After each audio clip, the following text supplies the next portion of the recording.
Before we begin the video, if you haven't yet, come on down and join my Discord server. Link is down in the description.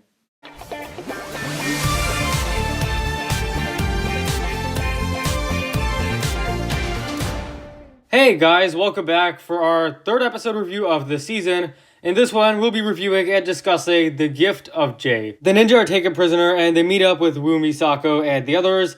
And also, for some reason, Jay is separated.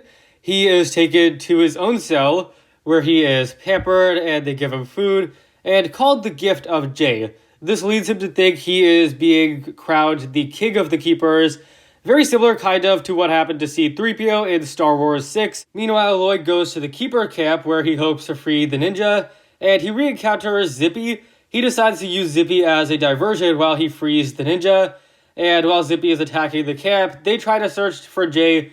However, they don't succeed, and Clutch tries to steal the amulet, and they all get captured again. Way to go, Clutch. They all awaken at a beach where Mammotus gives a monologue and explains that they're going to sacrifice Jay. It's not just that Jay was being given gifts, he apparently is a gift to appease Wajira. Okay, so first up, I just want to continue to praise this season's animation. It's just really good, I love it, and yeah, that's about all. And next I want to say, I really like that in this season, we're seeing more of Jay. Jay isn't particularly amazing or anything in this season, but he's pretty good. He's pretty nice, and I really like that in this episode, and also the next, we really get to see more of him. Jay's a funny character. In my opinion, not as funny as he used to be, but he still is. And I feel like his dialogue with the Keeper guy, the two-headed guy, was pretty funny, and all in all, he brings kind of a light-hearted note to this episode that maybe isn't as present in the other 3 episodes of this season. And then, of course, the other ninja we see a lot of in this episode is Lloyd. Yeah, he's pretty good. I feel like his conversation with Twitchy Tim, I do have a few issues, but generally that was pretty good. A nice interaction. We see a lot of action from him. Again, that shot of him jumping from tree to tree. Yeah, again with the animation, really wonderful. But also I like his interactions with Zippy. And I felt like it was really creative to kind of use Zippy in this way to, I guess, destroy the Keeper's camp. And yeah, that was kind of funny. Zippy is cool. Again, I like him, so I like that he was back. But probably my favorite part of this episode comes from the end, where pretty much Mammotus gives this speech alluding to more backstory with Wajira. This is such a small detail, but I really love how he says long before time had a name. He said this in the other episode. Mistake said this back in Season 8. But I love how this has become synonymous with backstory related to the first Benjutsu Master.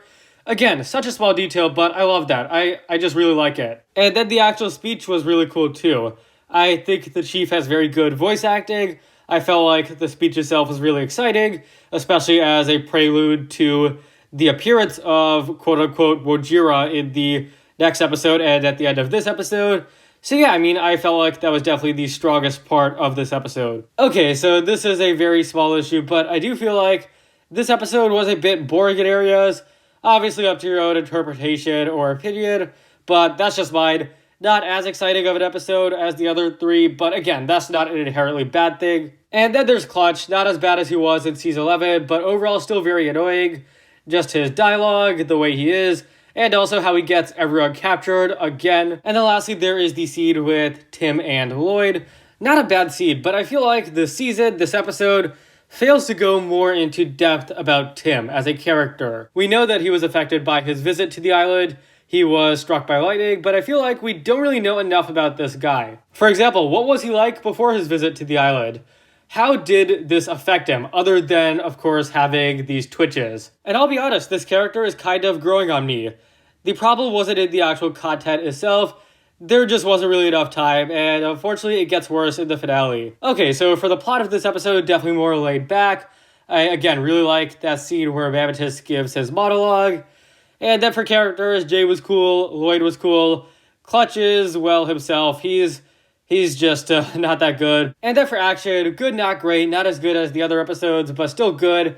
And lastly, emotion, really do wish they had gone more into depth about Tim, but besides that, not bad. I'll give this episode a 7.5 out of 10. I feel like this was an average Ninjago episode. Definitely not bad, but nothing really that amazing either. So yeah, again, I do feel like this was an average episode.